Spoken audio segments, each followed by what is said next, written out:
Le 15 octobre 1962, à peine âgé de 21 ans, j'ai quitté ma famille et la Belgique pour venir offrir mon aide à l'éducation nationale tunisienne, à peine naissante. Après avoir traversé la Méditerranée, j'ai donc débarqué à Tunis. Pour la première fois, je posais le pied en Afrique.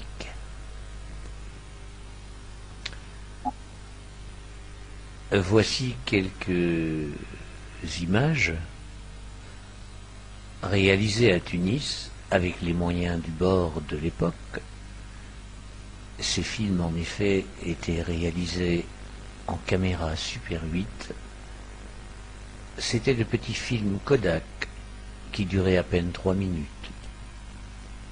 Après, on effectuait des montages et on les collait bout à bout. Ici, nous sommes dans la Médina.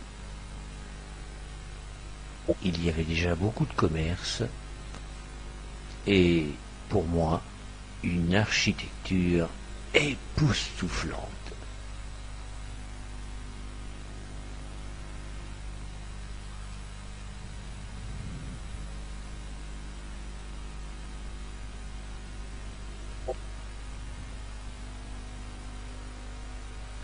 Un monde tout nouveau s'offrait à moi.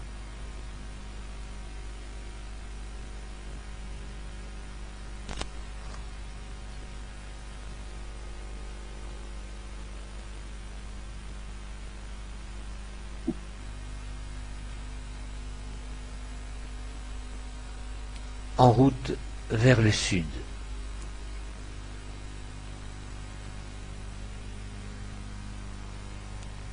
Un oued, quelques traces d'eau, et en taxi de louage, je descends vers le lieu de ma désignation, Zarzis. Voici une vue générale de Suehel à l'époque. Il y avait 600 000 palmiers et très peu de petites maisons.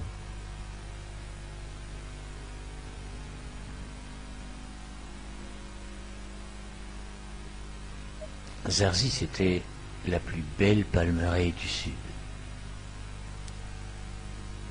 C'était grandiose. Ici, l'ancienne poste, la place centrale où se trouve maintenant la municipalité.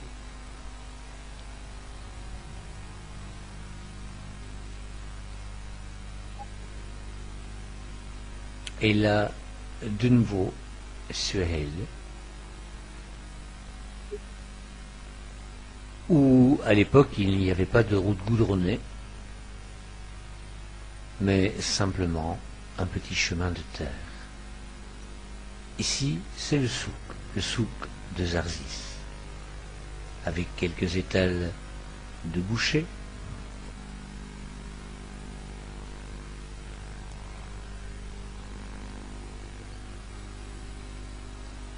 et les taxis de l'époque.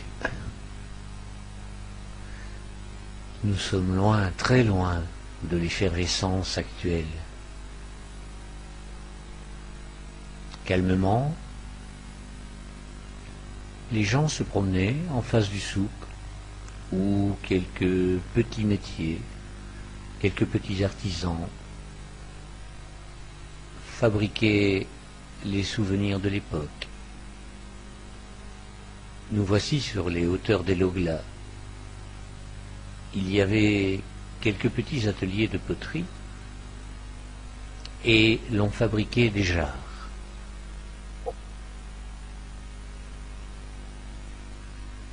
Le potier, un des rares de Zarzis, était déjà très habile et gentiment me montrait comment il confectionnait ses chefs-d'œuvre.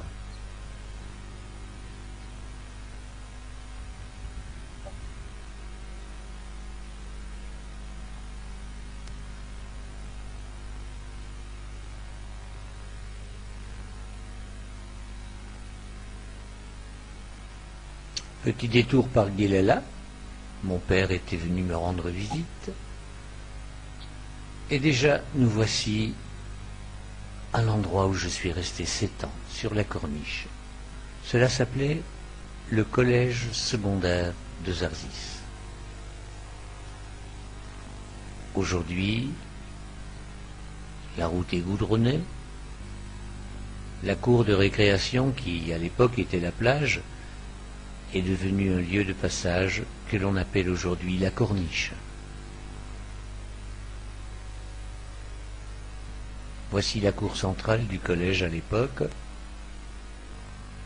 avec le surveillant général, le gardien et un surveillant.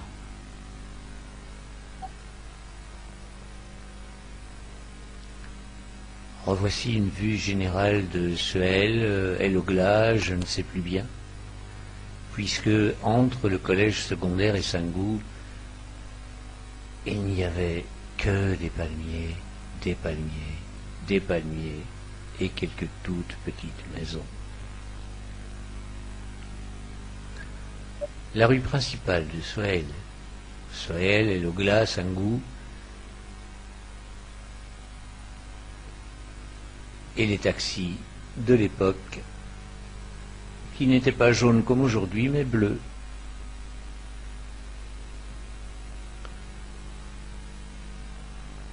Comme il n'y avait pas l'eau courante, les femmes se rendaient régulièrement aux pluies et revenaient avec leur jarre d'eau sur la tête.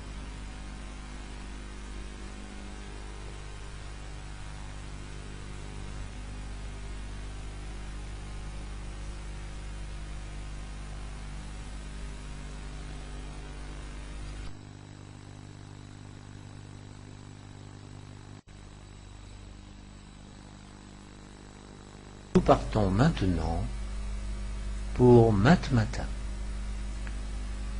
En passant par Gabès, nous nous dirigeons vers Matmata, quelques collines absolument désertiques, un paysage quasi lunaire. Et dans ce village troglodyte, vous venez d'apercevoir mon père à la buvette, qui à l'époque était fréquenté par de très très rares touristes.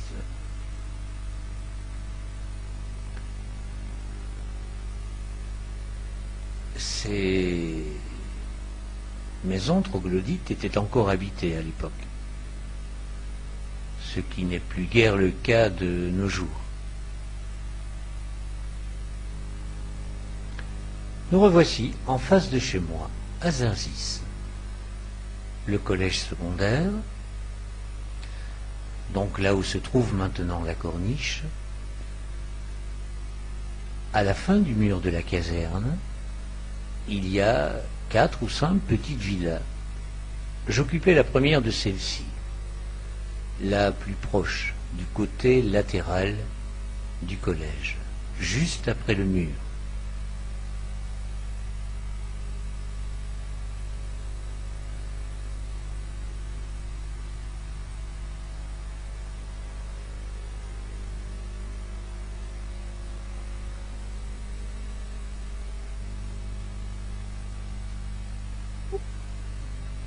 Et maintenant, en route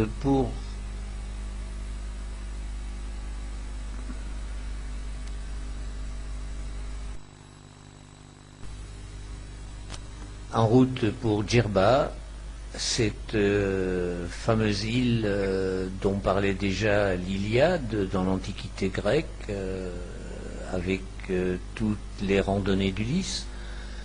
Et cette île qui était déjà à l'époque quelque peu touristique et présentait le produit de son artisanat local. Quelques carapaces de tortues, quelques tapis, quelques babouches,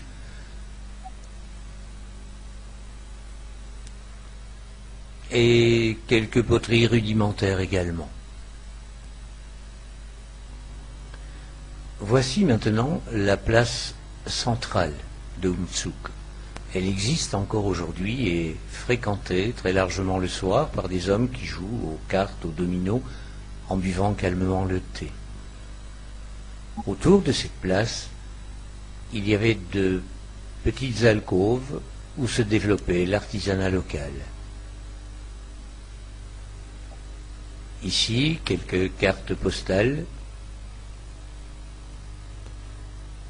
dont le prix était fixé à 40 millimes.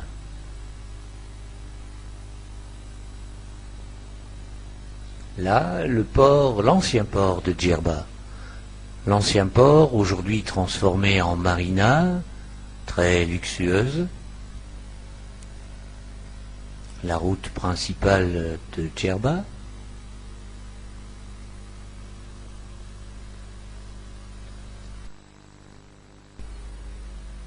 Et voici le seul hôtel qui existait à l'époque sur une merveilleuse plage de sable fin, tout blanc, une mer limpide, la côte touristique actuelle, et cet hôtel s'appelait le Sidi Mahrez. Aujourd'hui, cette côte abrite quelques 170 hôtels, plus luxueux les uns que les autres, arborant fièrement 4, 5 étoiles. Nous revoilà maintenant sur les hauteurs d'El-Ogla.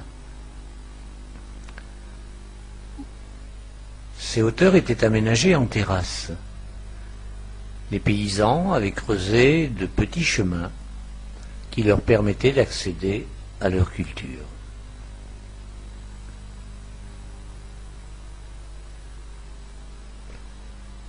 Le haut de la colline d'El-Ogla, quelques gourbies, avec quelques éleveurs de chèvres et de moutons.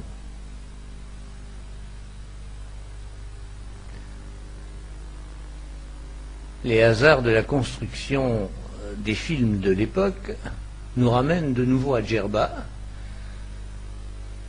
où l'on voit de nouveau ces produits de l'artisanat local en vente pour les touristes.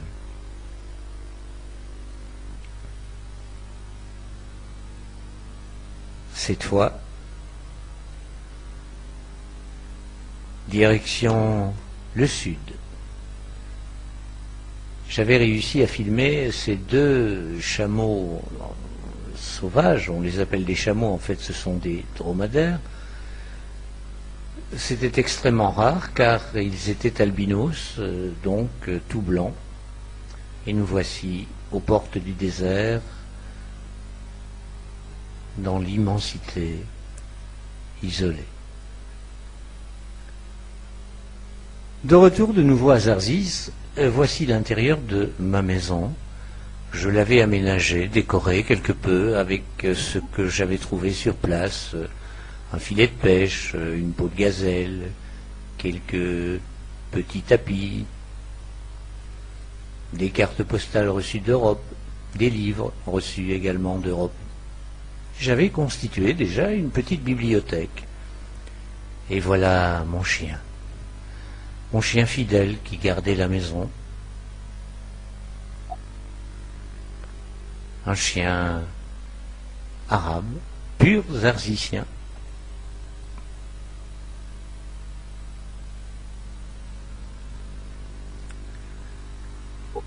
Et qui m'a fait avoir beaucoup de regrets lorsque je l'ai quitté en 1969. Mais j'en ai fait cadeau à un de mes élèves. Et il a été bien soigné.